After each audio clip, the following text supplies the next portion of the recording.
Hello everyone, good morning. আশা করি তোমরা সকলে খুব ভালো আছো আর আমরাও কিন্তু বেশ ভালো আছি। আমার আজকে আরও একটা নতুন ব্লগে তোমাদের সকলকে জানাই অনেক অনেক স্বাগত। আজকের বারটি ছিল মঙ্গলবার আর এখন ঘড়ির কাঁটায় বেজে গেছে ঠিক সকাল 8:45। আর এখন থেকে তোমাদেরকে সাথে নিয়ে আমি আমার আজকের দিনটি শুরু করলাম। আমাকে অনেকেই বলেছিলে, দিদি ভাই তুমি তোমার সোনা মাকে কীভাবে সুজি রান্না করে খাও, অবশ্যই আমাদের সাথে সেটা শেয়ার করো। তো আজকে যখন সোনা মাকে সুজি দিচ্ছি তো ভাবলাম আজকে তোমাদের সাথে সোনা মায়ের সুজির রেসিপিটা শেয়ার করি। সেভাবে কিছু না, শুকনো কড়াইয়ে ওই 2 চামচের মতো আমি সুজি দিয়েছিলাম। সোনা মায়ের একটা চামচের মাপ আছে, সেই চামচের মাপ অনুযায়ী সোনা মাকে আমি খাবার দিই। তো এখানে আমি 2 চামচের মতো সুজি নিয়েছিলাম। বেশ কিছুক্ষণ নাড়াচাড়া করার পর জল দিয়ে দিয়েছি। আমি কিন্তু এইখানে কোনো রকমের কোনো কিছু মিষ্টি ব্যবহার করি না। এই একটা কাঁঠালি কলা দিই, তো এই কাঁঠালি কলাতেই যতটুকু মিষ্টি সেই মিষ্টিতেই সোনামা খেয়ে নেয়।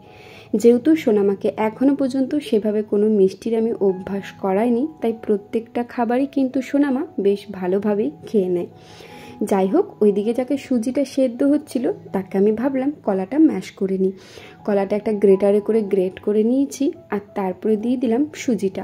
সুজি সেদ্ধ হয়ে গেছে আর এতে আমি দিয়েছিলাম 60 ml মতো ফর্মুলা মিল্ক, মানে 60 ml মতো জল দিয়েছিলাম আর প্রায় 2.5 চামচের মতো তোমার ফর্মুলা মিল্ক দিয়েছিলাম। এখন দেখো সুজিটা বেশ ভালোভাবেই মিশে গেছে। চলো এরপরে এই সুজিটাকে ঠান্ডা করে সোনামাকে খাইয়ে দিই। আর হ্যাঁ, এই সুজিটা কিন্তু সোনামাকে আমি প্রত্যেক দিন দিই না বা সপ্তাহতেও দিই না, হয়তো 15 দিন পর একবার সুজি দিই। বেশিরভাগ ক্ষেত্রে সোনামার সকালের খাবারে তোমার চিড়ে থাকে আর না হয় সাবু থাকে। সুজিটা দিই না, সুজিটা অবশ্যই দেওয়া ভালো, তবে সবার ক্ষেত্রে হয়তো সেভাবে স্যুট করে না, অনেক সময় অম্বল করে যায়।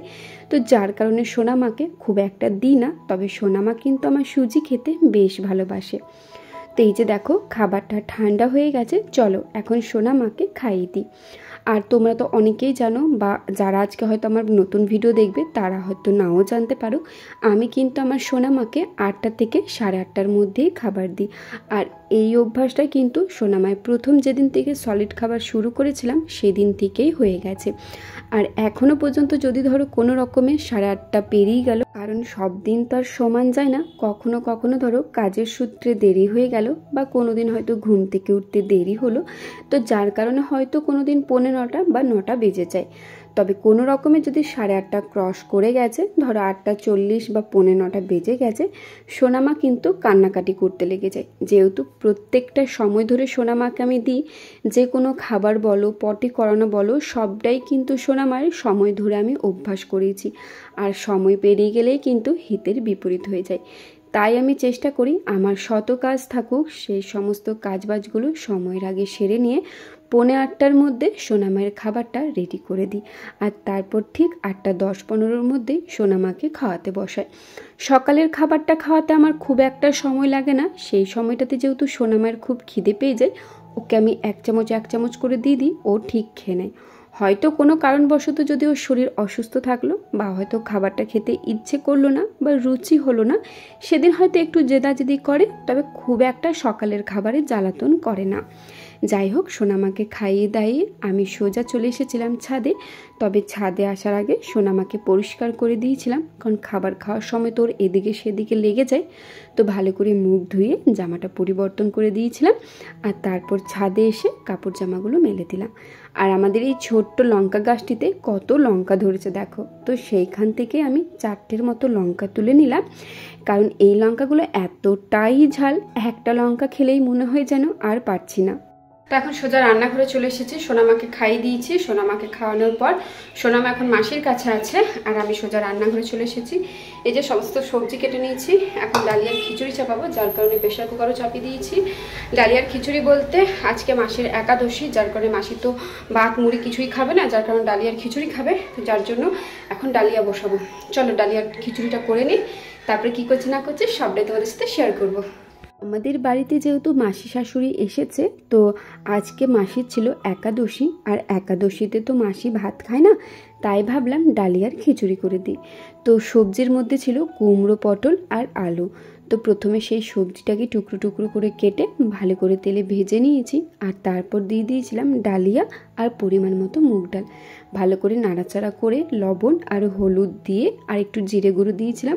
ভালো করে সমস্ত কিছু দিয়ে নাড়াচাড়া করে এখন প্রেশার কুকারের ঢাকনাটা লাগিয়ে দিলাম।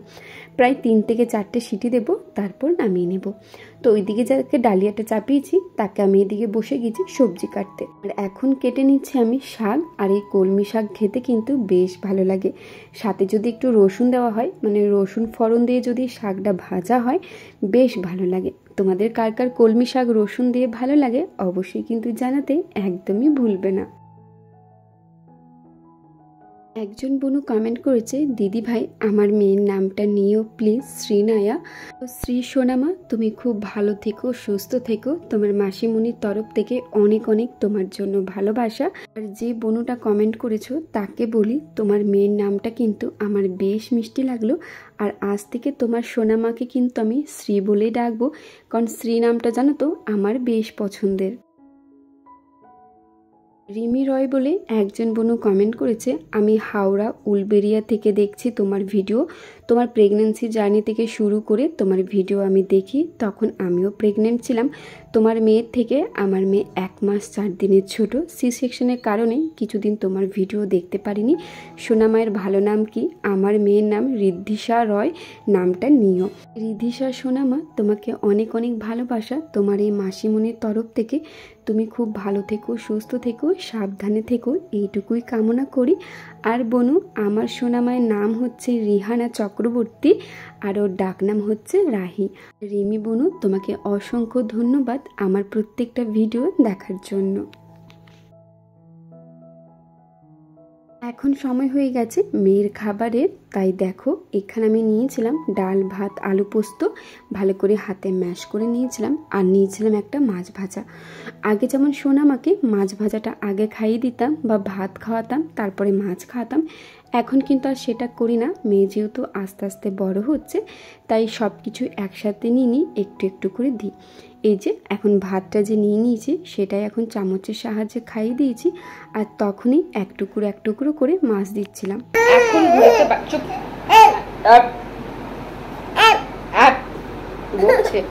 আচ্ছা ঠিক আছে, ঘুম পাড়াবো তো। এখন ঘড়িতে বাজে 2:35, খাওয়া দাওয়া করে চলে এসেছি, আর সোনামা দেখো ঘুমের জন্য কান্না করছে, বকছে, আবার ক্যাপ করছে। হ্যাঁ মাকে বকছে, ঘুম পাড়ায়নি। আচ্ছা চলো ঘুম পাড়িয়ে দিই, চলো এখন সোনামাকে ঘুম পাড়িয়ে দিই। এখন বিকেল হয়ে গেছে, আর ঘড়ির কাঁটায় বাজে তোমার ওই ঠিক বিকেল 4:45। ঘুম থেকে উঠে পড়েছি। আমি যদিও ঘুমোইনি, সোনামার পাশেই শুয়েছিলাম, ফোন ঘাঁটছিলাম, আর সোনামা আমার ঘুমোচ্ছিল।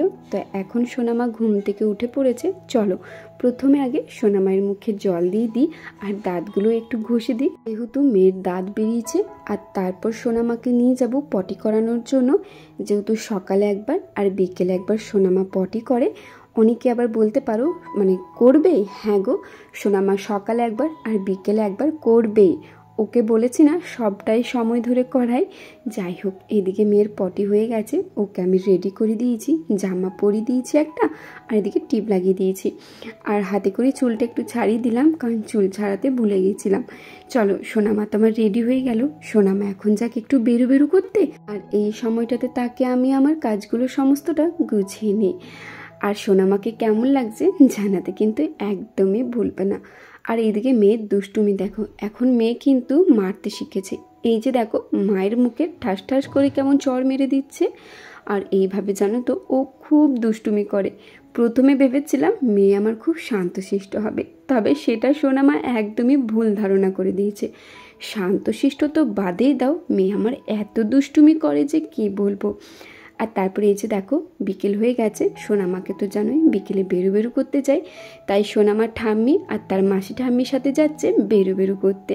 বলেছিলাম না মাসি এসেছে, তো মা আর মাসি মিলে সোনামাকে নিয়ে যাচ্ছে আমাদের এখানে কালী মন্দিরে।